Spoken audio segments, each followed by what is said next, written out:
Hey everybody.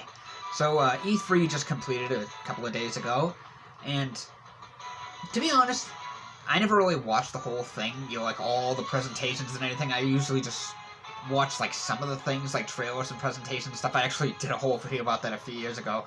But yeah, I think part of the reason is because it's too much for me all at once to take in and stuff. Plus, there's other reasons too. But that aside, I just wanted to talk about some of the stuff that I was like, ooh, that looks good, and things like that and stuff. A lot of unexpected things, which is pretty.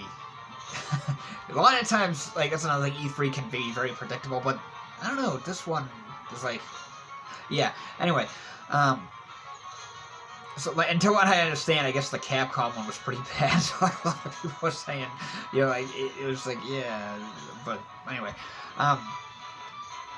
for some of the stuff, there was that new Monkey Ball game. I'm not sure, is that like it's either a new one. I thought it was like a collection at first or something, but I'm pretty sure it's like a new game, 20th anniversary. Those games are always a lot of fun, so that looks cool.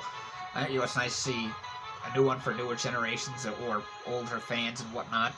Let me talk about Xbox. Yes, cat's staring at me.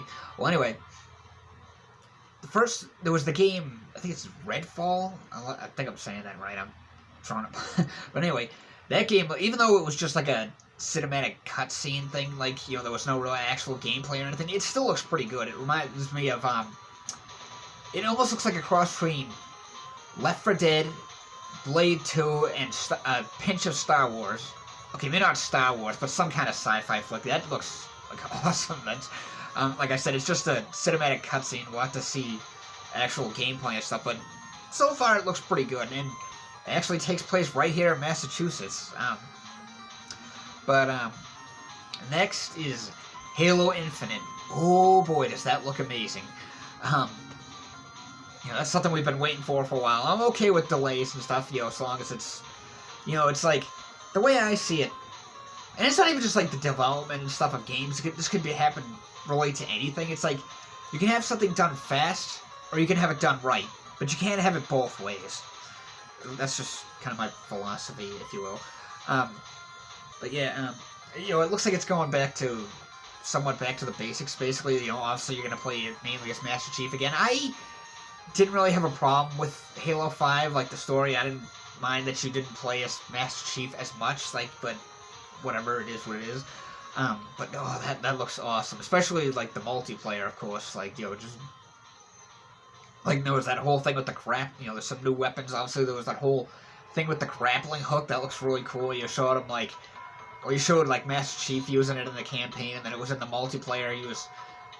Somebody used it to hijack a Banshee, like if you're unfamiliar with Halo, it's like these flying alien Covenant ships. So anyway, somebody was flying the Banshee. Unless I'm thinking of something else.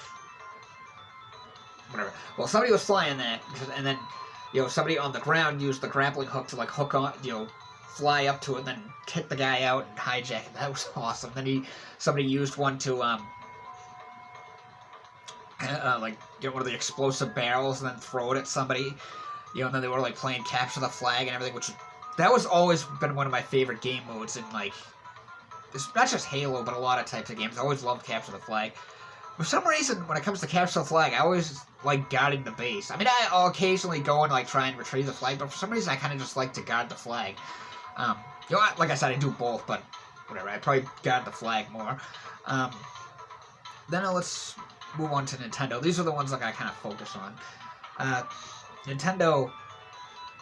There's a new Cruisin' USA game coming out, or Cruisin' Blast, whatever. God, I haven't played one of those games in ages. I remember those being at, in pretty much every arcade I went to in the 90s, and in the 2000s, I bet, too. They always had Cruisin' USA games and stuff. Arcades aren't too popular nowadays, at least not here in the States. I feel like I'm sure, other countries and regions, they're still popular. I can see them still being popular in Japan.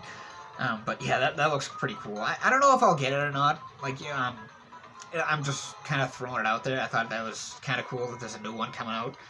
I'm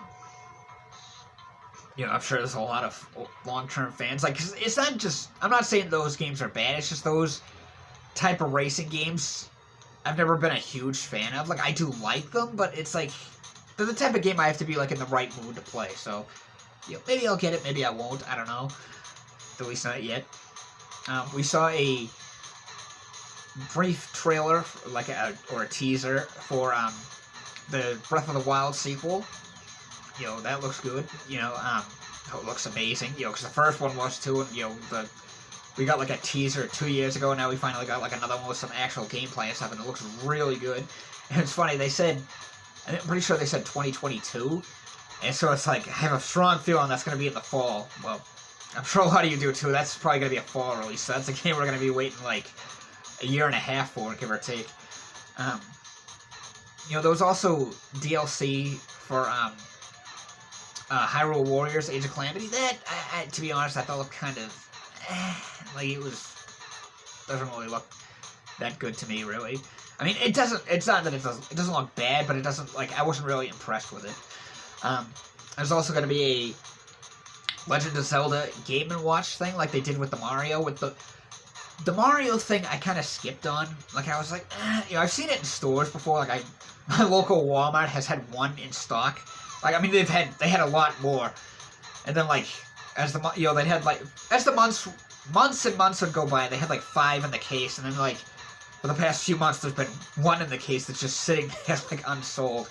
Then I was in a couple of weeks ago, like I said, when I went to the mall a couple of weeks ago, I was in Target, and there was like 5 or 6 of them in there, maybe even more than that. But it's nice to see that it's like not an item. Obviously, it's like a collector's item, but it's not like it's too hard to find. Because the Mario one, I was like, I don't know. But the Zelda one, I think, actually looks pretty cool. Like, and you know, it has more games. Like, you know, because the Mario one basically just had like 2, maybe 3. And, you know, but this one actually has like 4, including like the Game & Watch thing and stuff. So it's like, okay, that actually looks kind of, that to me looks better than the Mario one. Hopefully it's the same price. It's only $50, because like, you know, the other one, like I said, it was like, yeah, you know, it's like, first of all, it doesn't really look that appealing to me, and for $50 that's a bit much. So with this one, because it has more, hopefully that one will also be $50, but we'll have to wait and see. So I'll probably pick that up. The next thing is the DLC for Smash Brothers, Kazuya Mishima.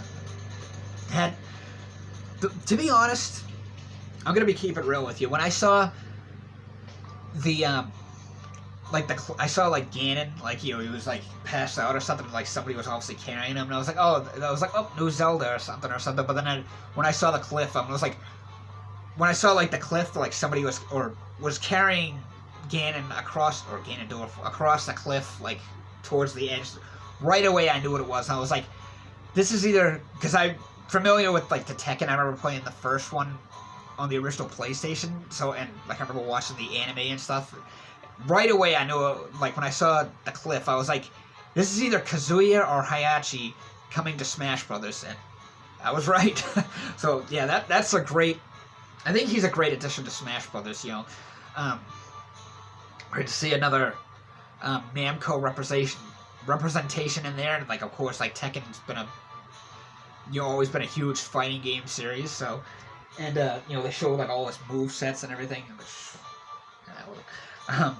But yeah, he looks great. He looks like he'll be a great addition, I think. Then of course we'll have like some Tekken music in the game and a Tekken level and whatnot. You know, Sakurai said he's going to do a more detailed video down the road. And then there was WarioWare, a new WarioWare game. I think it's called WarioWare Get It Together, and that is something I've actually been wanting to see come to the Switch, aside from Star Fox and Mario Kart 9. But yeah, that's something I've been wanting to see, because the WarioWare games are, well, they're fucked. But that's part of the reason I love them so much. But they're also just so fun and addicting, especially with friends. Like, this one actually has a co-op mode, which is something that's never really been done before. That's really cool. That's something I'm really excited for. Yeah, that's definitely on my holiday list. Well, maybe not holiday, but it's definitely something I will be getting when it comes out. That game looks like a lot of fun. That's, like I said, something I've been wanting to see come to the Switch. I've been dying for a new well, not dying, not as much as like some other games like Star Fox and Mario Kart 9, but yeah, this is like another one that I've been really wanting to see come to the Switch. And finally, Metroid Dread. Now, I'll be honest with you, I think I've talked about this before. I'm not really a big fan of Metroid as a first-person shooter. Like, I've tried to get into the Metroid Prime games, but I'm just like, and I played like other ones. I don't know, for some reason I don't like Metroid as a first-person shooter. I'm not saying that those games are bad, like, nothing against the Metroid Prime games. It's just, I prefer the side-scrolling style. So that's basically what this game is. It's going to be like I guess you could say like a sequel to Metroid Fusion. And yeah, it looks awesome. Like, and they did have some like first-person elements and stuff in it. Oh my god, I can't wait for that. That's another game on my list.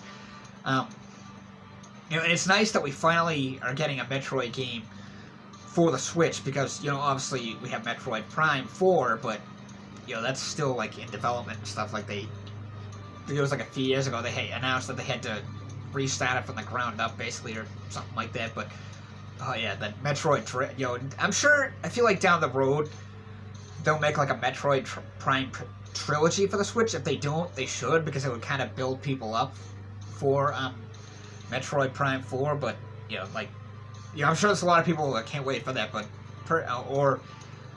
excited for both. Personally, I'm more excited for Metroid Dread. Like, I can't wait to get that. So, that's just kind of my overall thoughts on this year's E3.